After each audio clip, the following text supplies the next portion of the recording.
इसके महत्वपूर्ण बात बता दै छी।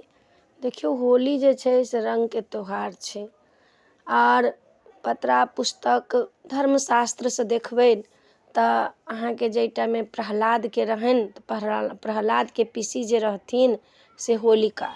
हिरण्याकश्यप जे रहथिन, हिरण्याकश्यपके अपना आपके बड्ड घमंड रहनि जे हमही सब देवता जी ब्रह्मा जीके प्रसन्न कऽ लेने रहथि जे नहि हमरा अस्त्रसँ मारि सकैए, नहि हमरा शस्त्रसँ मारि सकैए, नहि हमरा दिनमे मारि सकैए, नहि हमरा रातिमे मारि सकैए, नहि हमरा अहाँके 12 महीनामे कोनो दिनमे मारि सकैए, नहि घरमे मारि सकैए, नहि आँगनमे मारि सकैए।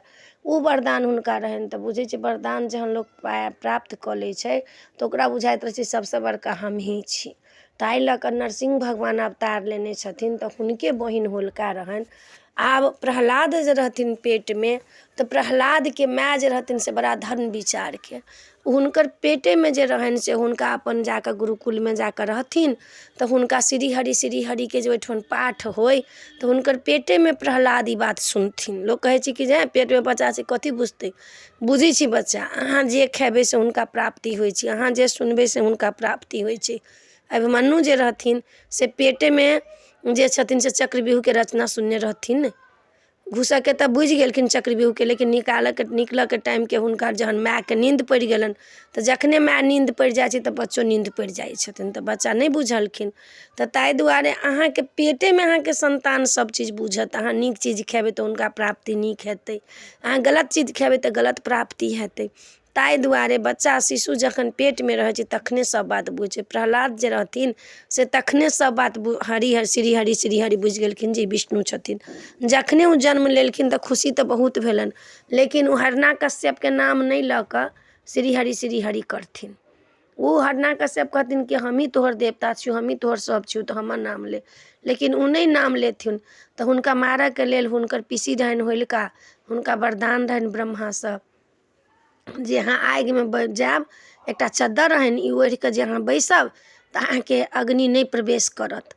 तऽ कहलखिन हुनका हिरण्याकश्यप कहलखिन कि जे प्रहलादके जराबऽके लेल चिताके अहाँ व्यवस्था करू, हम चद्दर ओढ़ि कऽ बैसब, एकरा गोदीमे लऽ कऽ ई जरि जेतै, हम जीवित रहि जायब। लेकिन ओही लए सम्मत जराइए, रातिमे जे सम्मत फुकाइए से होलिकेके दहन होइए। ओहीमे लोक पूजा करै छी, ओकरा सम्मतमे लोक गहूँमके बालिसँ पूजा केलक, ओहिमे मालपुआ देलक, ओहिमे बताशा देलक, ओहिमे अहाँके अबीर गुलालसँ केलक। अपना सब नहि करै छी, लेकिन एहिठमन दिल्ली सबमे हुनके पूजा होइ छै होलिकाके। होलिका जे छनि तिनका पूजा होइ छनि तखन आगि फुकाइ छनि, सब घरे घरे करै छै उपला धऽ कऽ। उपला केकरा कहै छै जानै छी? गोइठाके, गोइठा सब धऽ कऽ आगि सब धऽ कऽ पूजा करै छै, गहूँमके बालिसँ, चनाके अथीसँ, मालपुआसँ, बताशासँ, गुलालसँ। सबसँ पहिले होलिकाके पूजा करत तहन ओसब घरमे अपना मालपुआ तालपुआ सब बनायत। नया नया साड़ी पहिर कऽ जायत, प्रदक्षिणा करत 7 बेर अग्निके, तखन होलिकाके पूजा करत। अपना सबके ओहिठाम सम्मत खाली फुका जाइए, सम्मते नहि फुकाइ छै। की केलखिन? बैसि गेलखिन प्रहलादके लऽ कऽ, हुनकर जे छनि हवा एहन अएलै जे चद्दर उड़ि गेलै, होलिका जरि गेलखिन आ प्रहलाद बचि गेलखिन।